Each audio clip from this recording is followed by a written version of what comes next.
Good evening, everyone. Thank you very much for coming tonight. And this is our second event of the new year as we begin, in September into June, we will go forward.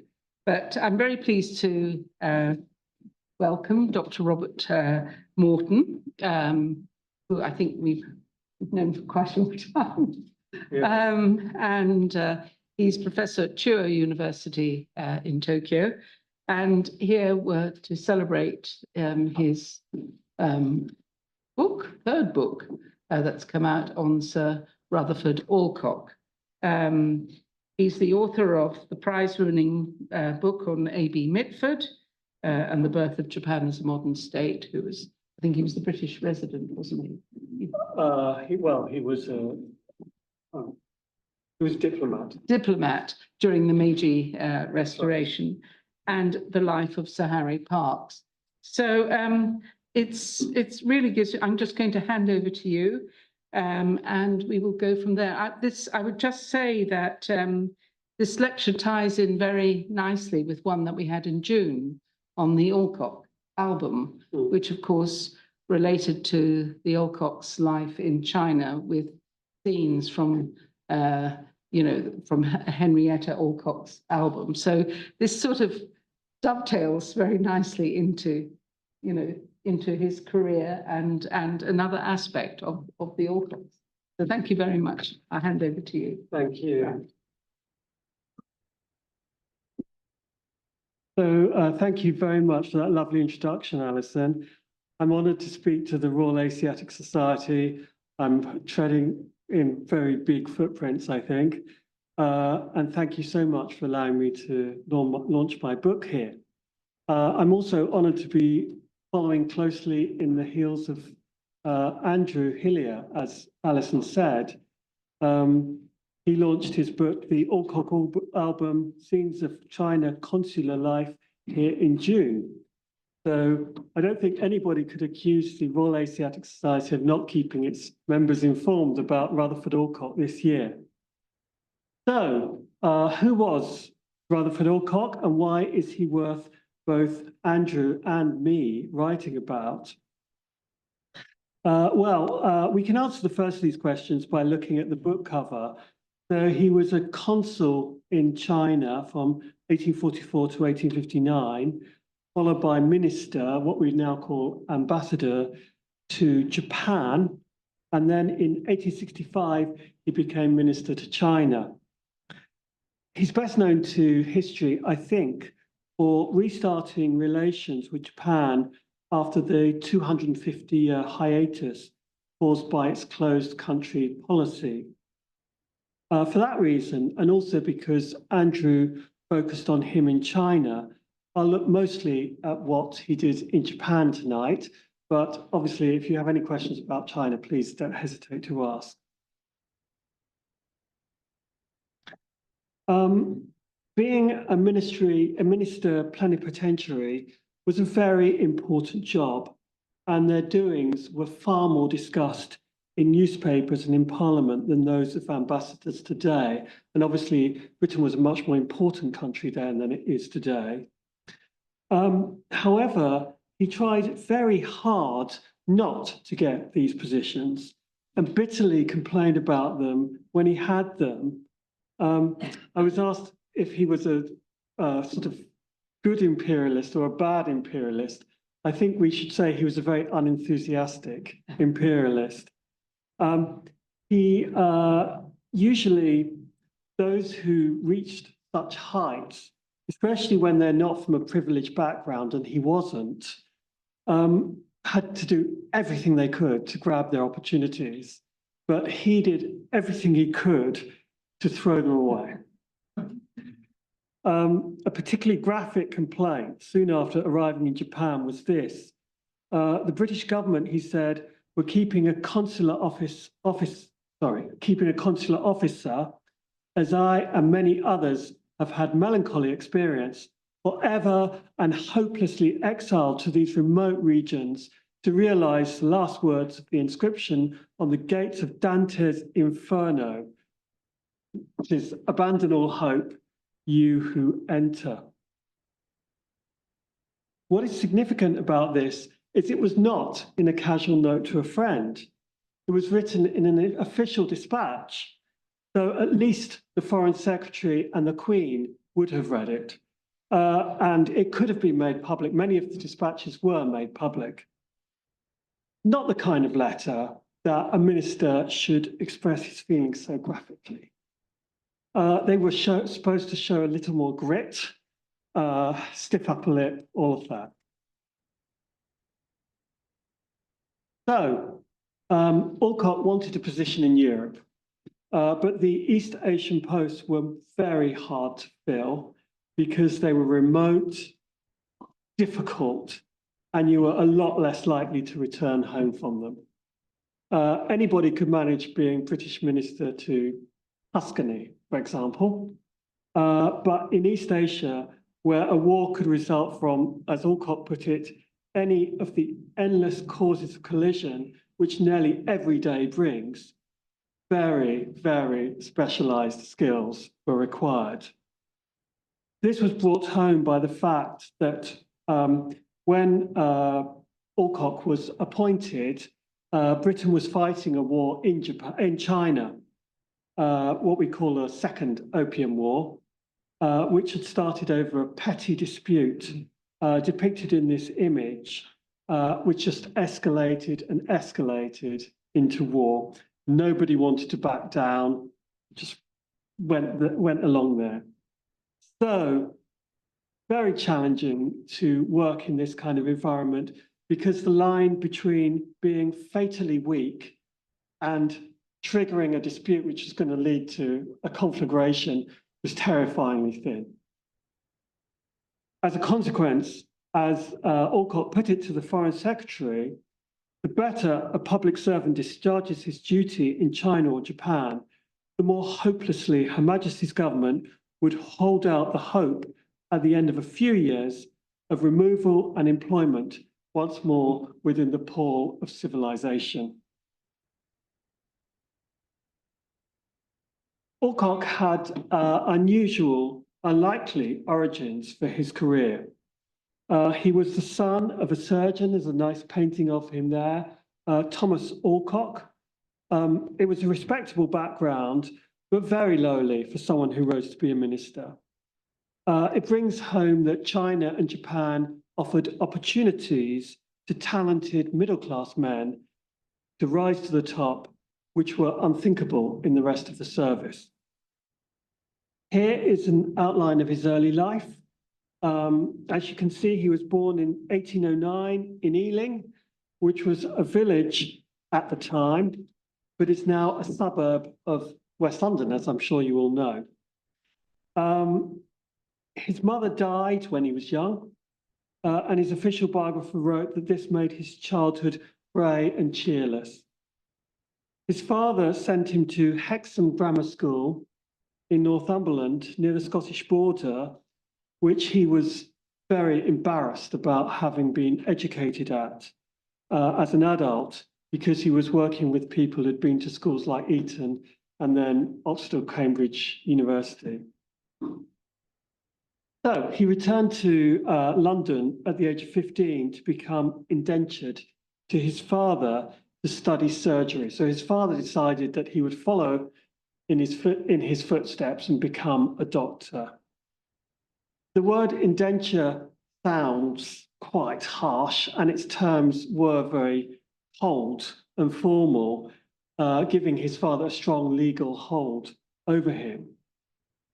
But Alcock was allowed to go off to Paris only a year into it.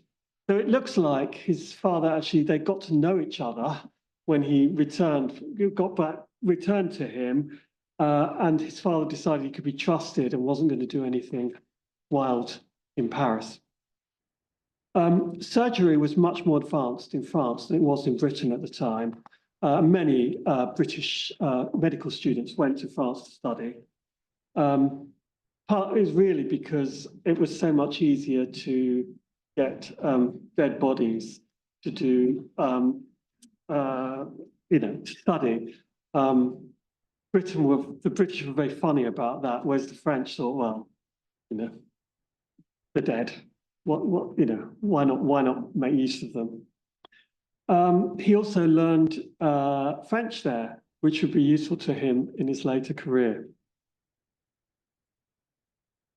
On completing his training, he couldn't get a good medical position in Britain, and instead became a military surgeon to a British battalion fighting in a civil war in Portugal, the Liberal Wars they're called, and then one in Spain, the First Carlist War. They were remarkably similar conflicts, both triggered by a girl coming to the throne and her crown being demanded by a wicked uncle. In both cases, the Queens represented constitutional government as opposed to absolutism, and the British government supported their causes, although it sent no armies. So the battalions were being paid by the Portuguese and Spanish governments. You'll be pleased to hear that in both cases, the Queens emerged on the winning side. So Alcock was all right both times. Alcock did truly amazing work, I think, in Portugal and Spain. Actually, sorry, no, it's fine. It looks like something's wrong with the slide, but I think it's okay. And this is the phase of his career that I'm most admiring for. I admire him for this much more than I admire him for all of the stuff that we're actually talking about tonight. He showed great physical courage, treating the wounded on battlefields, gunfire going on all around, and he showed great skill as a surgeon. His notebooks still exist, and you see the mixture of efficiency and compassion. He really cared about his patients as individuals, but he also was very businesslike in the way he conducted himself. This was his hospital in Spain, in San Sebastian, very nice hospital. It was converted from a monastery, and it's now a museum. His approach was strikingly similar to Florence Nightingale's, in that he attached huge importance to cleanliness, ventilation, nourishing food, and just being nice, kind to the patients. He was similar to her in that he loved statistics, and she loved statistics as well. And they would calculate exactly how much cubic feet of oxygen patients had and how much space they had. So I think it's actually unfair that we think of Florence Nightingale as being such a pioneer, because Alcock was there in many respects before her, but the crucial difference was that she was nursing official British troops, whereas Alcock was essentially ministering to mercenaries. The only effective way they had of dealing with injuries was amputation, but Alcock did it with amazing success. The great majority of patients, it's hard to calculate how many survived, but it's around 9 out of 10 survived it, which before antiseptics, it was really very good. I agree with him when he said that these were the most stirring and attractive years of my life, and I think that's right. He was lavishly rewarded with decorations by the Portuguese and Spanish governments, although they weren't nearly as forthcoming about paying him. These included Portugal's highest honor, the Order of the Tower and the Sword. It's still in existence. Not being a modest man, he would wear them when he could. So jumping forward a bit, at a little ceremony on taking up his first position in China, Harry Parkes, who was his interpreter, wrote that Mr. Alcock came over in a very flash style. He wore no less than 6 Spanish and Portuguese orders of knighthood and chivalry. What I don't know is how he could have fitted it onto his jacket. I mean, that's just one of them. Unfortunately, this service counted for nothing in Britain, and he received no recognition there. One of his comrades commented bitterly that he was decidedly the most proper man to head an army medical department, but he had never been in the British service and only had been in Portugal and Spain.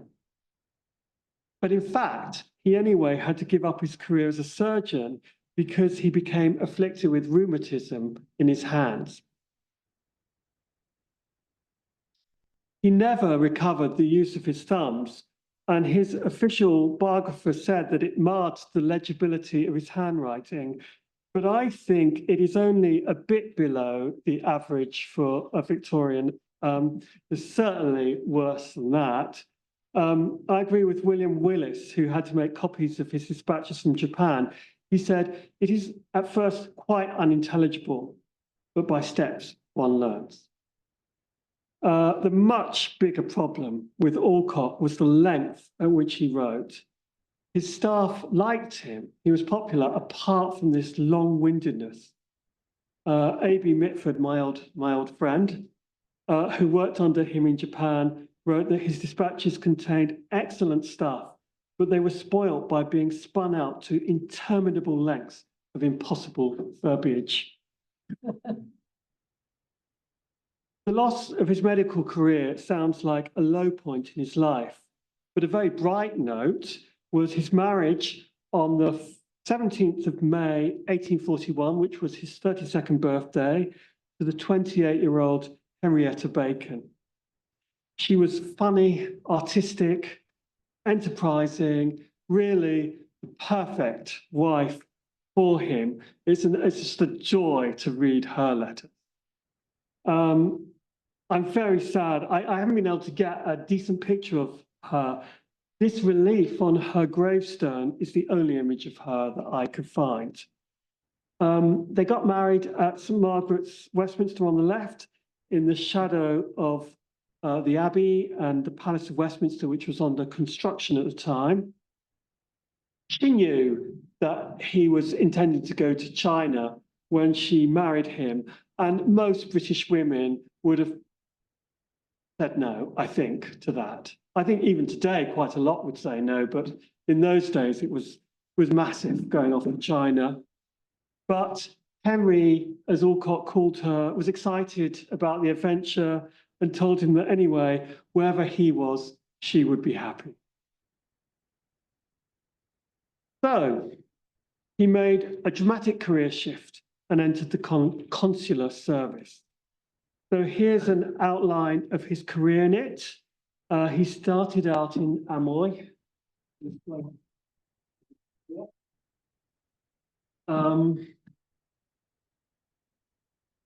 Wait a minute. Yes, he started out in Amoy, but then was quite quickly moved to Fuzhou, which is north of Amoy. Then his most significant job was as consul in Shanghai, followed by consul in Guangzhou. Shanghai was a much more important port. It was a much busier port, but because Guangzhou had been the first port that was opened to British trade, it was considered senior to Shanghai, and that's why he got moved there. It was a promotion. But it was Shanghai. His 9 years in Shanghai were incredibly challenging, and it was his success there that made the rest of his career. Then you'll see he became minister to Japan in 1859, followed by minister to China. Much the worst moment in his Shanghai years was not to do with business, but was personal. The death of Henrietta there at the age of 40. He mourned her very deeply, writing of the aching sense of desolation around and about me. Nor through the coming vista do I see any glimpse of lightness left to cheer me on. On her gravestone in Shanghai was written, well beloved, unforgotten. She actually had two gravestones because she ended up in Highgate Cemetery because her body was moved back to Britain. We see big change come over him after this loss. Up until her death, he was pretty positive about being in China, but after he lost her, he never stopped trying to escape from East Asia. Unfortunately for him, the Foreign Office had other ideas. And in 1858, he was appointed Consul General to Japan, so Britain's first representative to the country following the signing of the Anglo-Japanese Treaty of Amity and Commerce, which opened the country to British trade. Alcock would be based in the shogun's capital of Edo, which is modern-day Tokyo, and there would be consulates at 3 ports open to British trade. So Hakodate, right in the north, up on Hokkaido, Kanagawa, which is between what is Edo and what is now Yokohama, and down in the southwest, Nagasaki.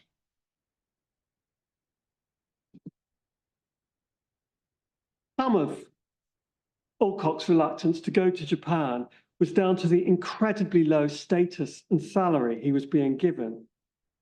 He was told he would have exactly the same responsibilities as Frederick Bruce, the minister to China, who would only be consul general rather than minister and on a much lower salary. In fact, it was the same as he'd been receiving as consul in Guangzhou. This was a reflection of Japan's very low standing rather than Alcock's, but he took it personally. So, only 2 months after his arrival, he responded in an extraordinary way by promoting himself, explaining that affairs were of a critical nature which could only be handled by a minister. He must have held his breath after sending that, but it worked out. His rank as minister was confirmed and his pay was raised to £2,000 a year, although that's obviously still only a quarter of Bruce's salary. He wasn't all that happy about it. So did you want to take a photo of that slide? Great. Alcock was certainly earning his money with an extraordinarily difficult series of challenges confronting him. So he had to establish diplomatic relations with Japan. He had to enforce the terms of the 1858 treaty. He had to get British trade started. He had to prevent any Russian advance in East Asia, and he had to ensure the security of British interests and punish any attacks on them. The first of these, establishing diplomatic relations, worked out surprisingly smoothly, with the Japanese authorities cooperating. He had an audience of the 14-year-old Shogun Iemochi and presented his credentials to him. The Shogun also ratified the treaty. So these were 2 big gains. Admittedly, they should have been done by the emperor. It was always done by the head of state, but that clearly wasn't going to happen. So they pretended the emperor didn't exist, which wasn't difficult because he was hidden away in Kyoto. Alcock chose the temple of Tozenji for the legation, which is an idyllic spot in Takanawa. This is in Edo, in Tokyo. It's a little north of Shinagawa, if you know Tokyo. Shinagawa is basically the Clapham Junction of Tokyo.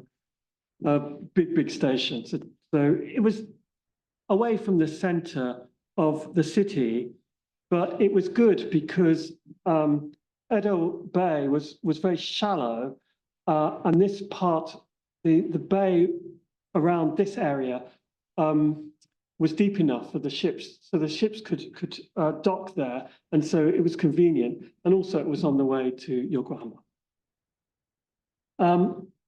He thought it was nice, so he wrote later, "I felt almost doubtful whether a retreat so perfect in every respect could possibly have fallen to my lot without some terrible drawback." There was indeed a terrible drawback, which we'll come to in a moment. The second of his tasks was enforcing the treaty. And this was hard because the Japanese did not like it and looked for ways to undermine it. One effective way that they did this that incensed Alcock was changing the port near Edo the British would use from Kanagawa, which had been agreed in the treaty, to one further away, the village of Yokohama. Apart from the fact that it violated the treaty, he didn't like it because he thought it was too far from Edo. And also he didn't like that access to it could be restricted. So as you can see, they cut a canal. So it had been turned into an island so they could control who could go in and out. So he thought it was far too similar to Dejima, which was that island off Nagasaki that the Dutch had been trading from for 250 years. The merchants, on the other hand, were perfectly happy with Yokohama. It had a good harbour and facilities were provided by the authorities to help them set themselves up there, including a huge pleasure quarter. Absolutely immense area, which was, it's now where the Yokohama Baseball Stadium is standing. Unfortunately, so the merchants didn't support him. Also, the foreign secretary said, look, you know, they've given us all of these facilities in Yokohama. We just accept it, don't make a fuss about it. But Alcock stayed angry. And he just became really isolated because nobody was supporting him. And the fact is that obviously Yokohama was a great success. It grew from a village to a city of over 100,000 people in just 10 years. Although, if you remember, the treaty was called Amity and Commerce, there was not very much amity between Britain and Japan, but there was plenty of commerce. Once the merchants were let loose in Yokohama, trade boomed. It's estimated that in 1859, exports out of Yokohama amounted to 400,000 Mexican dollars, which was the currency that was used in East Asia, while by 1866, they were worth 14 million, a massive increase. And Britain had an 80% share of the trade. However, Alcock had these very bad relations with the merchants. He'd always thought they were irresponsible. He never liked them. And the thing over Yokohama was just the last straw. He called them the scum of the earth. So he had basically nothing to do with the success of the merchants. It was them doing it on their own. Next, we come to the problem of Russia. Britain and its allies had taken 2.5 years to defeat the country in the Crimean War, curb its expansion in the Turkish Empire. So that traumatic war ended in 1856. So when Alcock arrived in Japan in 1859, it was very recent. The weakness of Japan, China, and Korea offered tempting possibilities to Russia. This map shows the Russian advance east, taking advantage of China's fighting the Opium War to acquire these absolutely huge tracts of territory. The brown part was in 1858 and the red in 1860, which turned Russia into a Pacific power. But I hear there's a little bit of talk that the Chinese are saying they want it back. So that'll be fun if that happens. So it seemed more than possible that Russia would take Hokkaido next, and Alcock could see no way of stopping them. So Hokkaido was.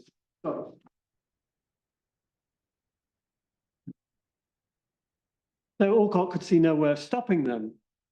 As we saw, one of the British consulates was in Hakodate, which was the main port of Hokkaido. But Alcock wrote that the Russians will do just whatever they please, whether we have anybody there or not. Not because Britain didn't have the power to stop them, but because he knew that in London, they wouldn't think Hokkaido was worth fighting over. The next task was ensuring the security of British interests, which was very hard because there was widespread, often very violent hostility to the Western presence in Japan. And this brings us to the big drawback of Tozenji, that it was terribly vulnerable to attack. This picture is a reconstruction of the first of the assaults on it. When the intruders came, Alcock's number 2, Lawrence Oliphant, could only lay his hand on a hunting whip. Wouldn't you have kept your revolver beside you when you were sleeping? Anyway, they didn't. To defend himself, and he ended up with a nasty injury, losing the full use of an arm. Security was beefed up, and 500 Japanese guards were stationed there. But they did, when Tozenji was attacked a year later, they just didn't see the attackers. They just let it happen. Alcock had to make sure these attacks were punished to deter others, but this was his only means of doing so. HMS Ringdove, which was sitting in Yokohama Harbour. Alcock constantly pleaded for more naval support, but the Second Opium War was going on, so the Navy was rather busy in China. And there was so little at stake.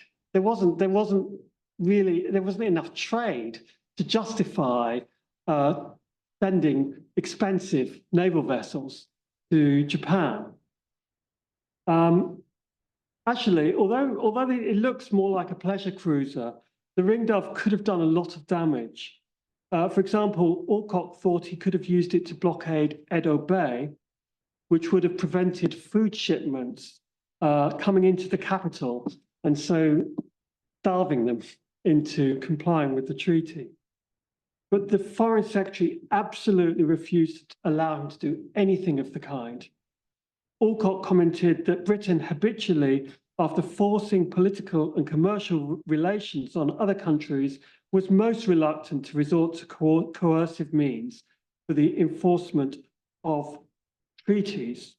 And thus, the Japanese have begun to imagine that nothing will induce any foreign power to go to war. Thus fortified, they play out their game of cross questions and crooked answers with imperturbable sang-froid and untiring vigor. Indeed, the Japanese were being pretty audacious. The youth of the shogun and the weakness of his regime was giving Emperor Koumei, for he was Emperor Meiji's father, a chance to flex his muscles, and he was unfortunately rabidly xenophobic. He told the shogun, foreigners must either be banished by force or they must be all removed to Nagasaki and Hakodate. Measures must be adopted to render it impossible for them to assert their pretensions.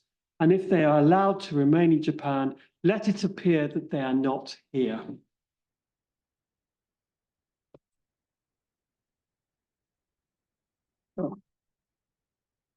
There was no way the shogun could get the foreigners out of Yokohama and Edo, but the emperor's increasing power and prestige meant it had to look like it was trying to do so.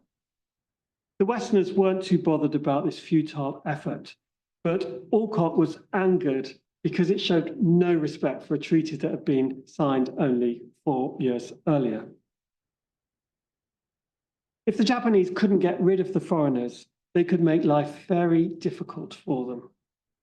The biggest day-to-day problem for Alcock was the constant stress of living with the possibility that you could be attacked at any moment.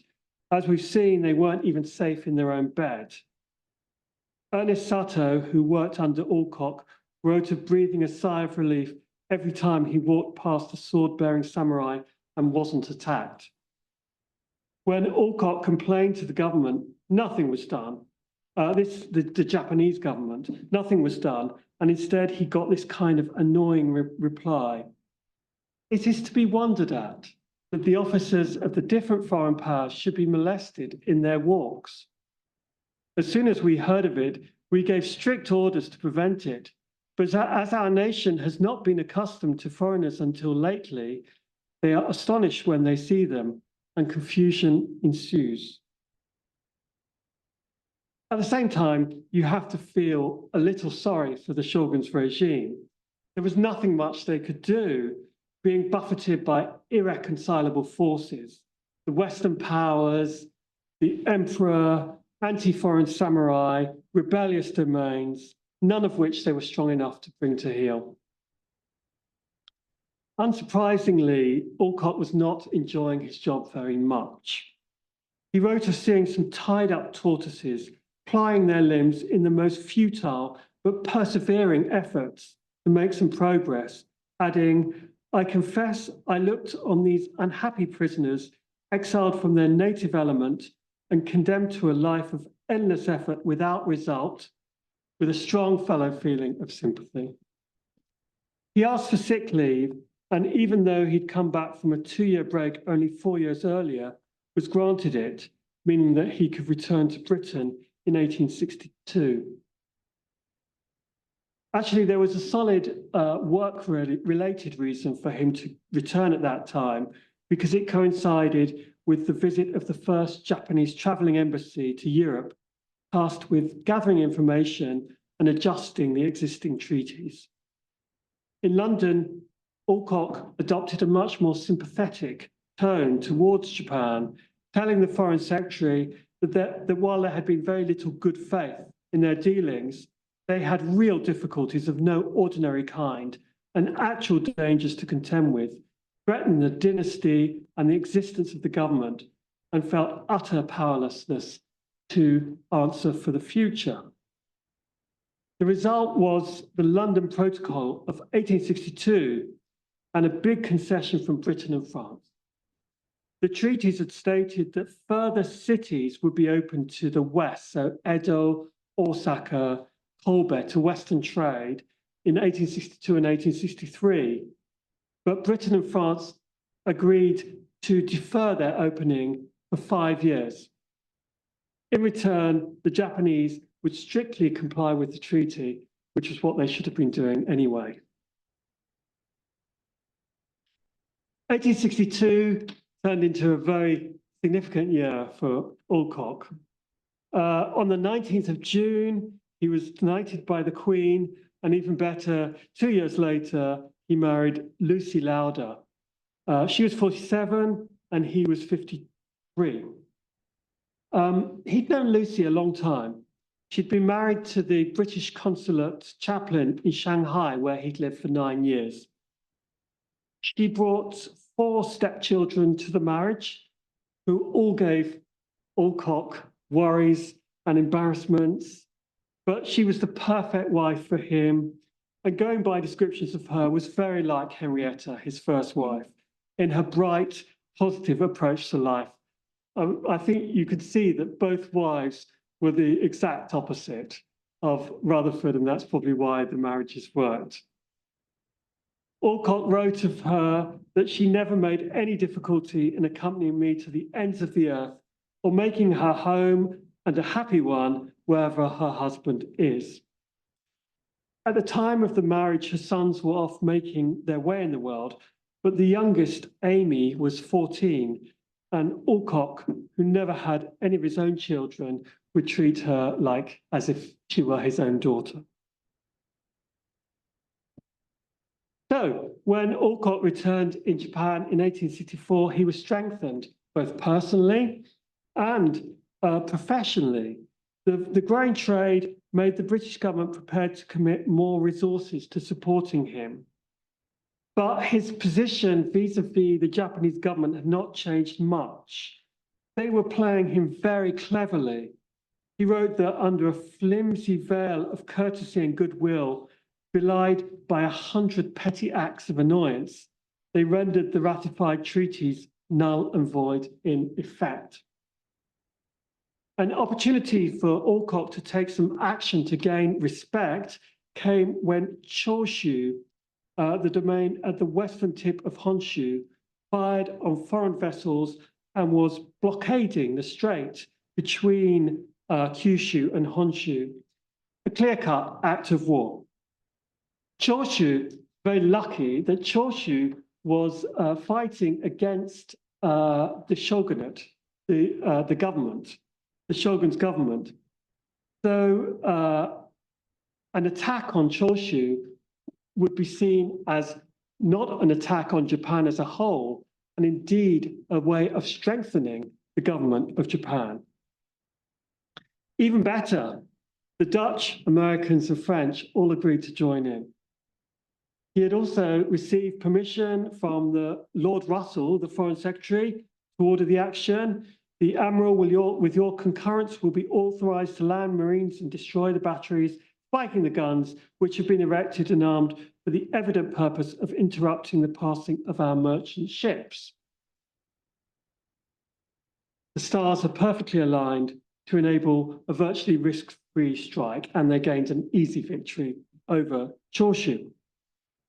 But Russell had changed his mind. 7 months later, he wrote to Alcock to tell him that there must be no military action in Japan unless absolutely required by self-defense, which wasn't the case with this. And actually, as Russell himself pointed out, they didn't need to use that strait for trade. They didn't really use it. It was much more direct just to go under Kyushu. The dread in Britain was that so soon after the end of the war against China, Alcock would be dragging them into a war against Japan. The most powerful speech on this subject was made by the Bishop of Oxford in the House of Lords. He said, "Can it be the intention of this country to reduce Japan to the miserable state of an utterly ungoverned anarchy? All the injuries that have been brought upon China must come upon Japan if you succeed in your policy. There is an eating canker upon every extension of national prosperity that is founded upon injustice. It is written and will be fulfilled, woe unto him that buildeth his chamber on unrighteousness and his house upon wrong." So Russell was getting a lot of pressure in Britain to make sure that Britain did not get involved in any fighting with Japan. And Alcock was recalled. That meant he was told he had to return to Britain to explain himself, which was a rare and drastic act, as you can imagine. It took 3 months to get to Britain, 3 months to get back to Japan. So it was a very drastic thing to do. And it was the prelude to dismissing a minister. However, in Japan, the reaction to the strike was universally positive. Finally, expats thought the minister was doing something decisive to show that the Western powers meant business. Even among the merchants, there was a consensus that he had been absolutely right to take this action. Their anxiety was that the British government showing their disapproval of it would make the Japanese think they would never fight for British trade, for the British right to trade unmolested in Japan again, and so the British merchants would lose it. The Japanese government supported the action, as I said, a senior minister telling the Foreign Secretary, "I have now learned of his intended departure, Alcock's intended departure for his country with deep regret. As envoy extraordinary since the making of the treaty, he has acquired an extensive knowledge of the affairs in Japan and in all respects dealt with them in a proper way. The Shogun has therefore directed me to represent to you the desirability of his being sent back to his post in this country after he shall have terminated his affairs in England."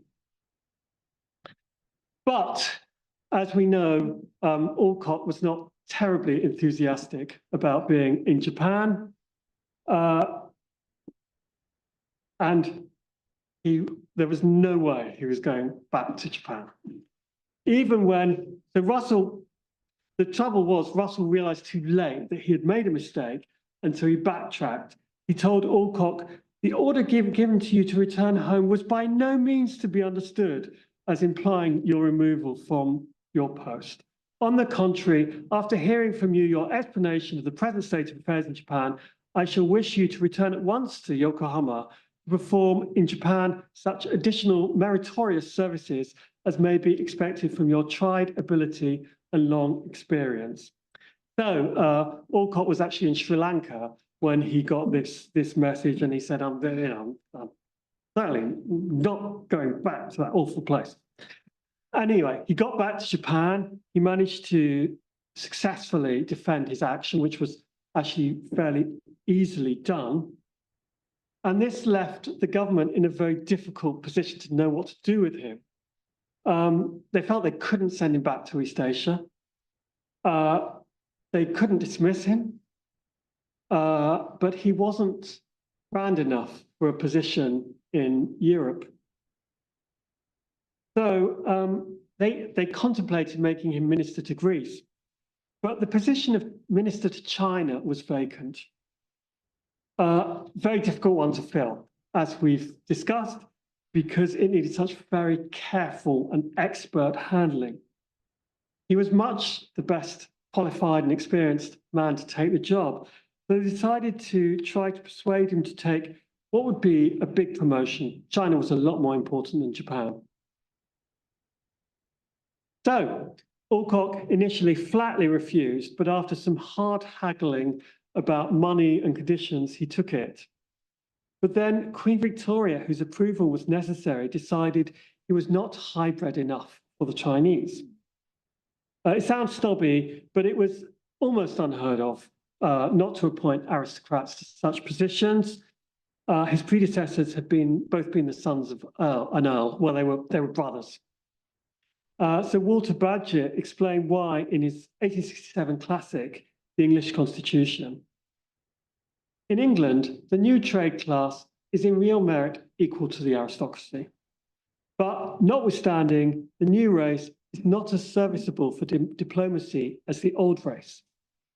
An ambassador is sent abroad for show as well as for substance. He is to represent the Queen among foreign courts and foreign sovereigns. An aristocracy is in its nature better suited to such work. It is trained to the theatrical part of life. It is fit for that if it is fit for anything. Russell had been in cabinet since 1830, and he was well used to swatting aside royal reservations, and he managed to persuade Queen Victoria to accept Alcock as minister to China. And this made him the most powerful British official east of India. Again, because I'm focusing on Japan, I'll leave this alone and just talk about a couple of aspects of his life in Japan that I haven't touched on yet. Firstly, about Alcock as a traveller.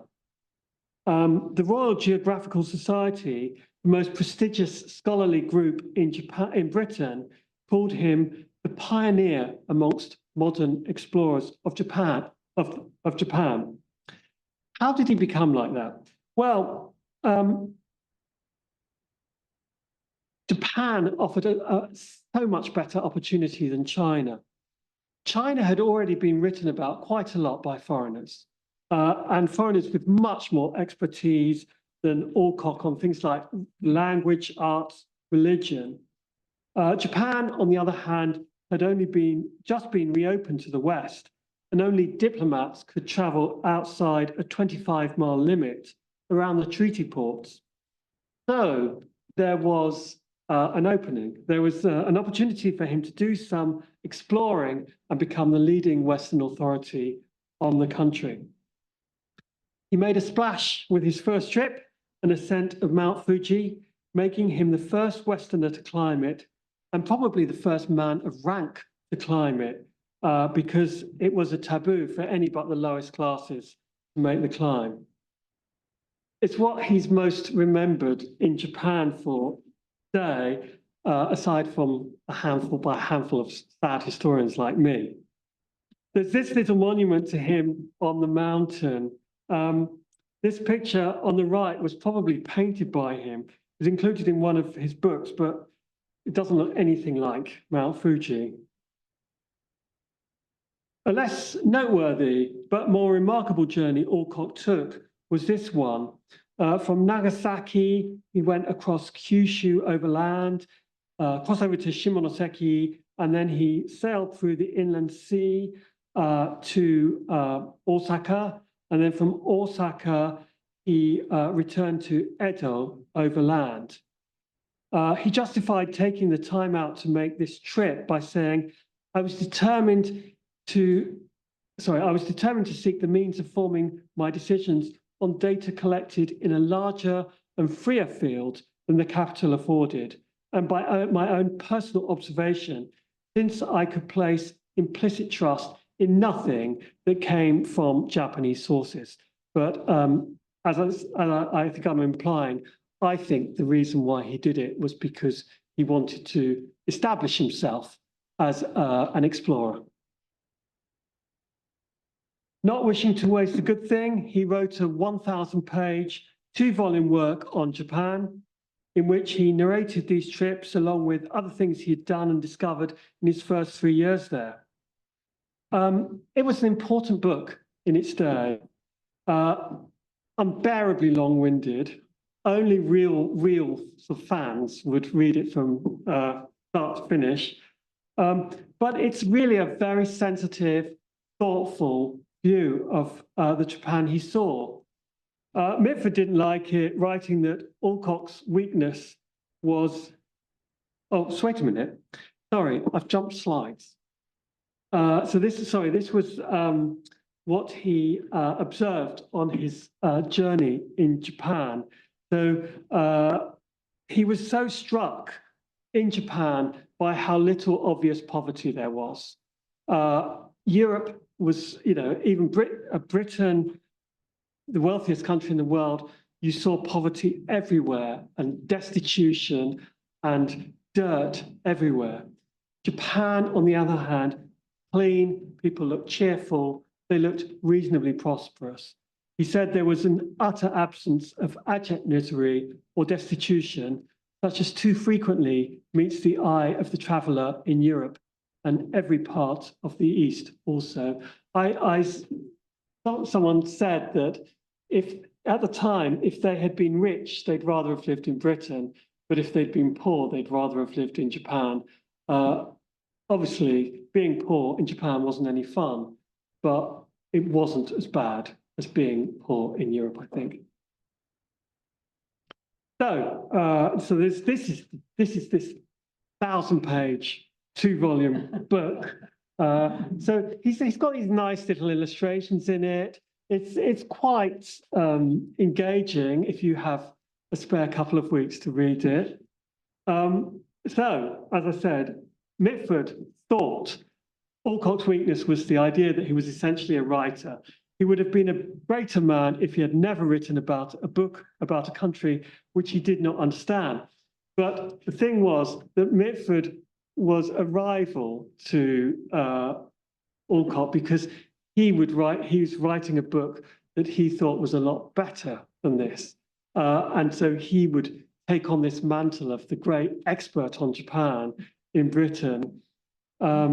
So I don't think it's not fair. The book is actually very good, I think.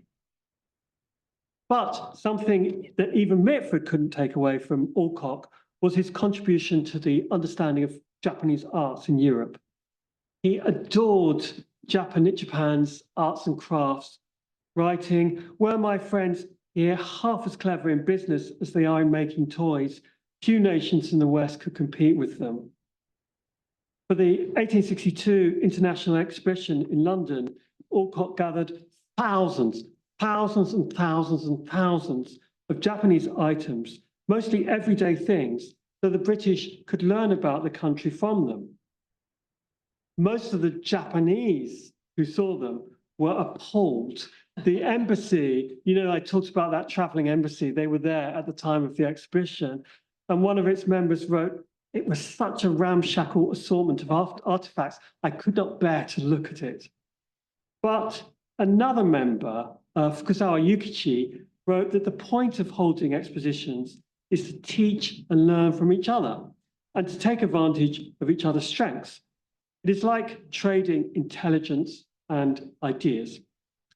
And it certainly wasn't Alcock's fault that the Japanese government had not contributed high quality items as those of other nations had done.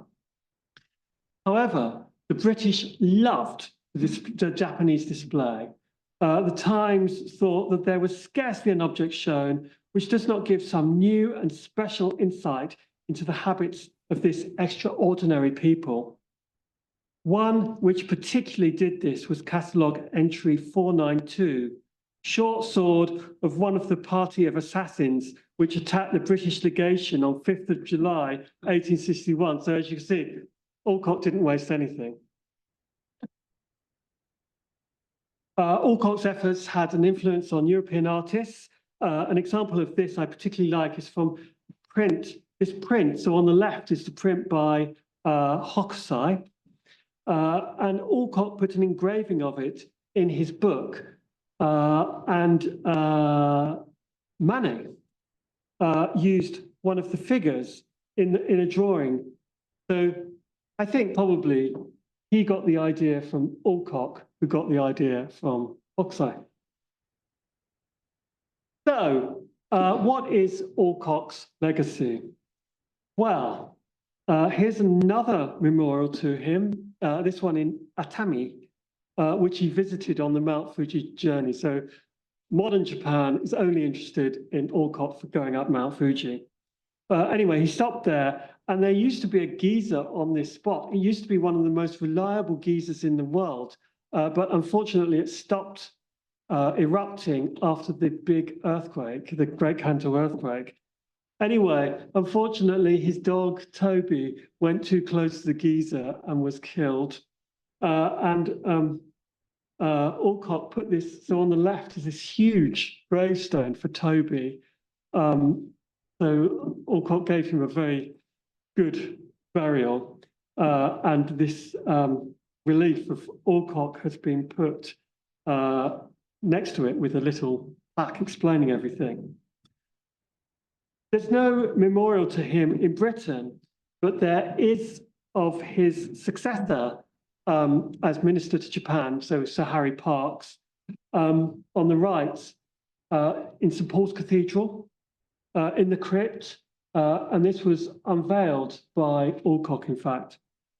So it's obvious that Parkes had a much bigger reputation in Britain than Alcock did, but Alcock is actually more remembered in Japan.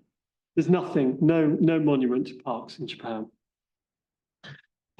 Having written about both men, I inevitably compare them. You'll see this quote by Henri Cordier that he cut a mediocre figure next to Parkes. So Alcock cut a mediocre figure next to Parkes. But Parkes had massive advantages over Alcock. He had far more naval support. His staff were far more able. At the start, Alcock had nobody who spoke Japanese, whereas Parkes always did. And above all, Japan was much more prepared to work with Britain in Parkes' day, which just hadn't been in Alcock's.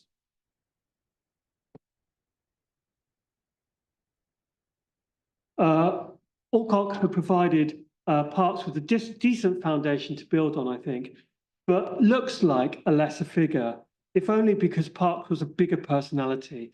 He had a larger-than-life air about him, which Alcock just didn't. But Alcock was a much more thoughtful man, and he spread knowledge about Japan in a way Parkes couldn't have begun to. I'd say that Alcock didn't make any real mistakes when there were plenty of opportunities to do so. His biggest weakness was his poor relations with the merchants, because a central, probably the most important function of a minister was to monitor trade and encourage trade and expand trade. But that didn't really affect his time in Japan very much. it came back to haunt him when he was minister to China. I think he did as well as anybody could have done in the circumstances. He managed to establish diplomatic relations. He didn't start a war with Japan as a country. His action against Churchill put the relationship on a much firmer footing. And Britain never came to blows again with Japan until 1941. He couldn't do much to improve security, but his insistence that the government took it seriously did at least mean that attacks would be investigated and punished, and they eventually would decrease. As a minister, it all sounds a bit unexciting. I feel that his greatest moments were when he was the military surgeon in Spain and Portugal, and also as consul in Shanghai. Didn't have time to talk about that, but that was when he really had the Midas touch.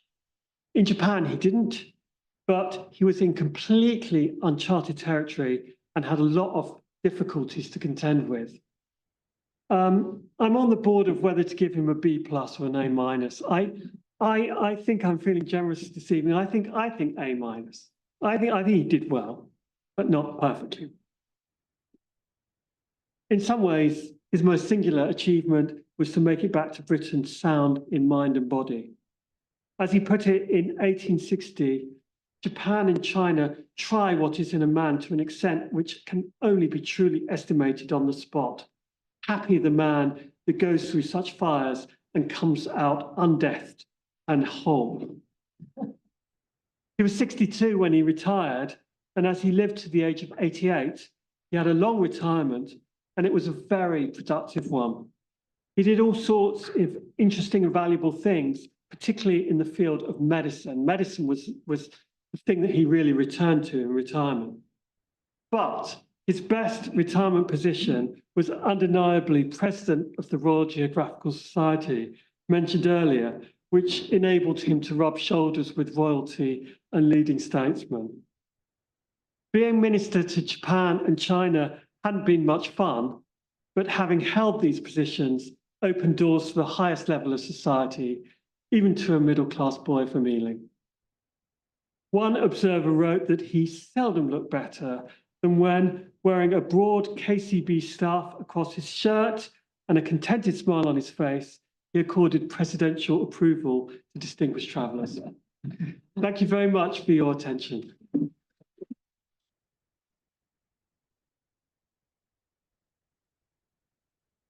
Very much for that wonderfully illuminating talk. Thank you. A fascinating description. A man who had lots of things to contend with. Yes. And conquered them all. I was just wondering if we have any questions. Lionel. For the Far Eastern going to the Carlist War, I mean, do we know about motivation? I mean, was it adventure and medicine?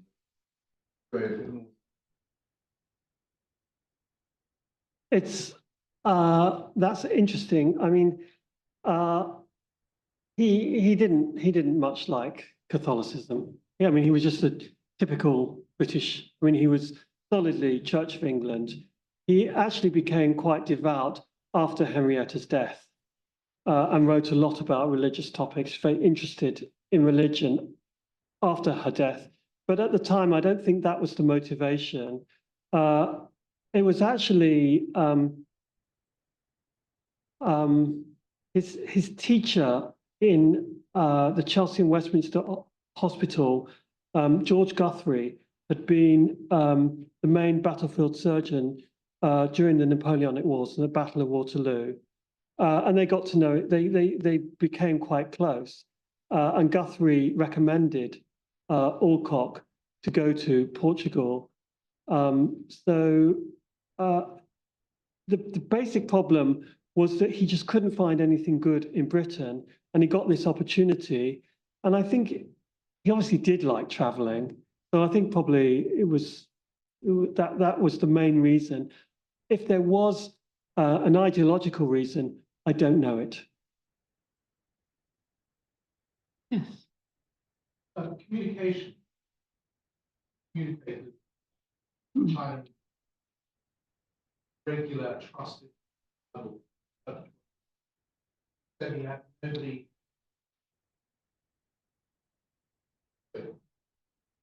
So China was okay. The British had been in China for quite a while. There were people who they were interpreters. So actually, it was Harry Parkes, who at the age of, I think he was 15, but he'd been in China since he was 13, and he'd passed the interpreter's exam, and so he was Alcock's interpreter in the early days. So China was okay. Japan was very difficult. The only European language that the Japanese kind of understood was Dutch, because they'd been dealing with the Dutch, but their Dutch was quite sort of very old-fashioned. And they didn't speak it perfectly. But at the start, they had Dutch interpreters. So Alcock would tell them it in English, they translate it into Dutch, then Dutch to Japanese. But the basic problem with Alcock was everything was far too long. And so he just made it very difficult for his interpreters.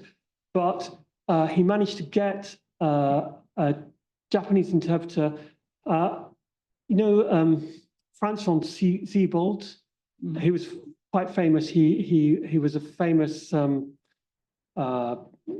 He was living in Japan, and his son grew up in Japan, and so he spoke Japanese, but he also spoke, I think he spoke German. He spoke English okay, and so he was also a child. I mean, he was about 15, but he became an interpreter for Alcock, and also there was a fisherman who had been cast away in this tremendous storm and been cast away all the way across the Pacific to America.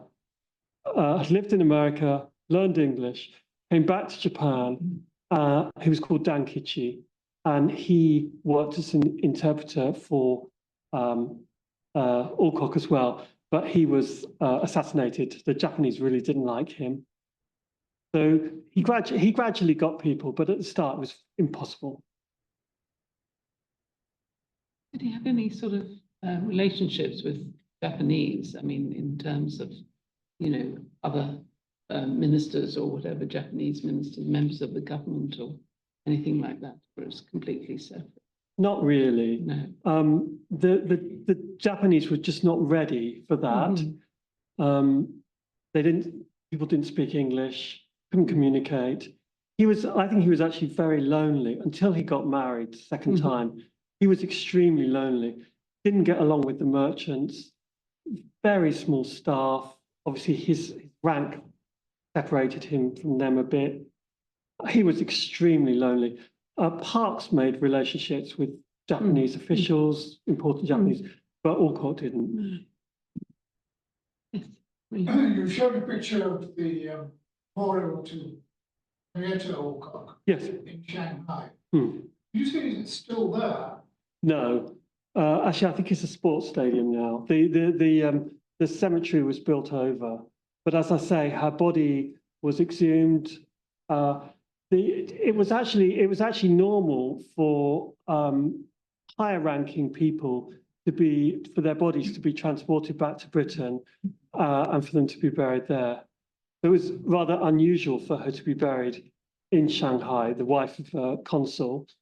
But yes, she was moved. I know it's slightly obvious, but would you be able to just sketch out very quickly? Was that being spotted during the typing? That's right. Yeah. So he had to contend with.